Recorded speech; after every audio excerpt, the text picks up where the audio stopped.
하느님께서 아들을 세상에 보내신 것은 세상을 심판하시려는 것이 아니라 세상이 아들을 통하여 구원을 받게 하시려는 것이다.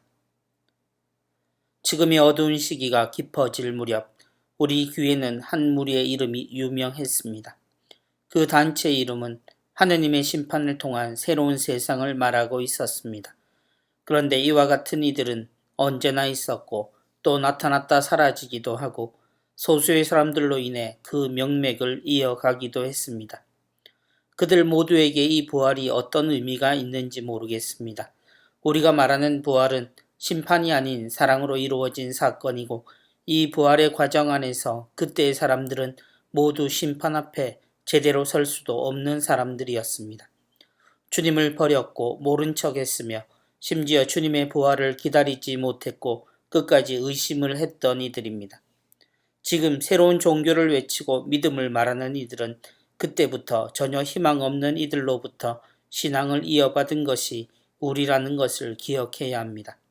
그렇다면 우리가 하느님께 심판을 이야기하는 것은 너무 염치 없는 일 아닐까요?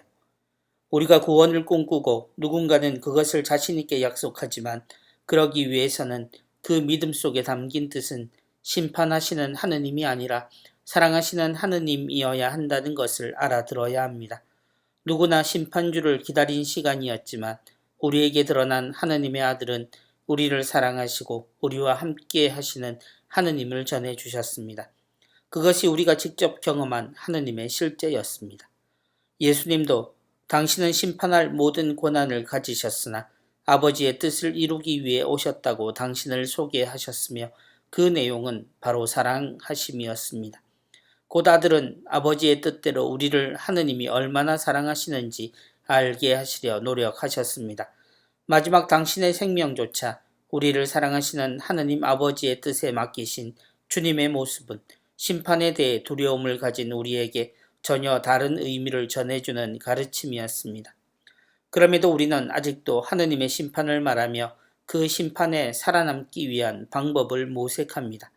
믿으면 구원받는다는 도식을 전하며 마치 하느님께서 우리를 냉정한 자리에서 칼날 같은 심판으로 거의 다를 지옥에 보내실 분으로 만들어가며 극소수의 구원받을 자를 세상에서 먼저 골라내듯 모집하는 일을 반복합니다.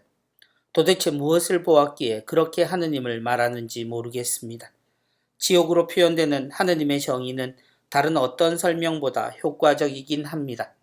두렵게 하고 떨리게 하며 사람을 간절하게 만들 수 있습니다. 그러나 절망적인 노아의 홍수 때의 사람들과 10명의 의인을 가지지 못했던 소돔과 고모라를 말하며 지독한 지옥을 모든 이의 머리 위에 끼얹는 무자비한 심판을 들이대는 이들은 하느님을 전하는 것이 아니라 오히려 지옥과 벌을 전하며 사람들을 죄인으로 내몰고 있음을 기억해야 할 것입니다. 그 심판 속에 갇힌 이들을 구할 수 있는 방법이 누구를 따른다거나 그것으로 다른 이를 구원할 자격을 얻게 되리라는 것을 말하는 일은 그만두기 바랍니다. 그들은 자신들이 이미 너무 많은 사람들을 심판했고 또 영적으로 죽여버렸음을 깨달아야 합니다. 우리가 그리스도에게서 본 것은 심판이 아닙니다. 그리고 다가올 심판은 바로 그런 그리스도가 하시는 일입니다. 곧 사랑하는 분이 그 사랑을 기준으로 심판을 하실 겁니다. 그러므로 우리는 그분에게서 배운 사랑을 기준으로 심판을 그려내야 합니다. 아버지의 뜻은 사랑이므로 그 사랑 앞에 어떤 모습으로 서야 하는지를 가르쳐야 합니다. 늦지 않기를 바랍니다. 그들과 그들 곁에서 그토록 잔악한 구원을 누리고 있는 이들은 듣기를 바랍니다.